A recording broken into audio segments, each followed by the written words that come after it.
بدأت تبرز بوادر تشجيع الاستثمار في المركبات الفلاحية الصناعية في ولاية باتنا المعروفة بطابعها الزراعي الرعوي. فالاستثمار في باتنا يتماشى والمعطيات الاقتصادية المحلية. مركب الدواجن مهلل على مساحة 10 هكتارات في بيطام دخل مرحلة الإنتاج شهر نوفمبر من السنة الجارية. 125 ألف بيضة يوميا كمرحلة أولى من طاقة إنتاجية إجمالية تصل إلى 240 ألف بيضة يوميا. من المعايير المعتمدة لإنجاح المشروع وضمان ديمومته الاعتماد على تجهيزات ذات تكنولوجية ألمانية تشتغل بالتنسيق عبر الساتل مع المصمم والممون الألماني. مبرمجة في العقل الإلكتروني جملة من المعطيات الخاصة بتربية الصوص المستورد من الولايات المتحدة الأمريكية، وتشير المعطيات إلى مقاييس دقيقة متعارف عليها دوليا.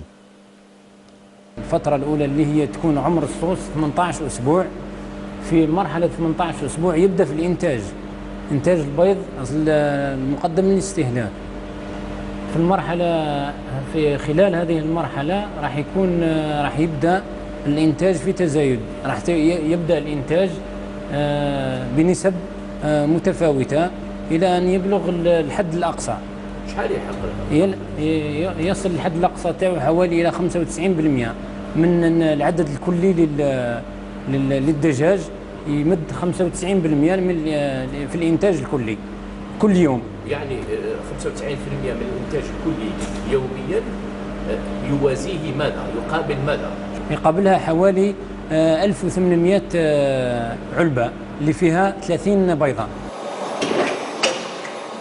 يستدل العقل الإلكتروني بمرشد حسب نوعية الصوص، ويتعلق الأمر هنا بفصيلة هايلاين براون الموجهة للتسويق، فليس كل ما ينتج في الخارج يسوق.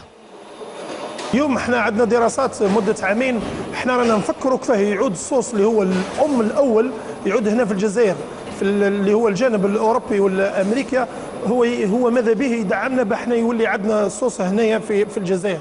احنا اليوم نخمموا كيفاه يعود عندنا هنا في الجزائر بعد في المركب تاعنا هنا. تمر تربية الصوص بعدة مراحل قبل بلوغ فترة الإنتاج، خاصة مراحل التلقيح.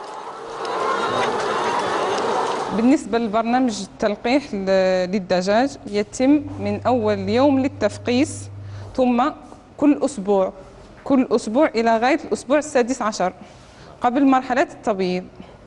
توقف عند الأسبوع السادس عشر لأن هناك تلقيحات ممنوع أنك تستعملها بعد الأسبوع السادس عشر. لماذا ممنوع؟ كي عندما تدخل مرحلة التبييض ما تقدرش تستعمل هذيك التلقيحات.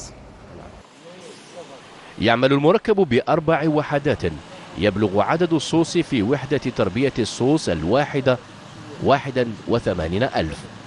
وتبقى مسألة تغطية السوق الوطنية من البيض شغل المركب، لكن الهاجس الأكبر هو كيفية المحافظة على سعر معقول ومتوازن دون الضرر لا بالمستهلك ولا بالمنتج.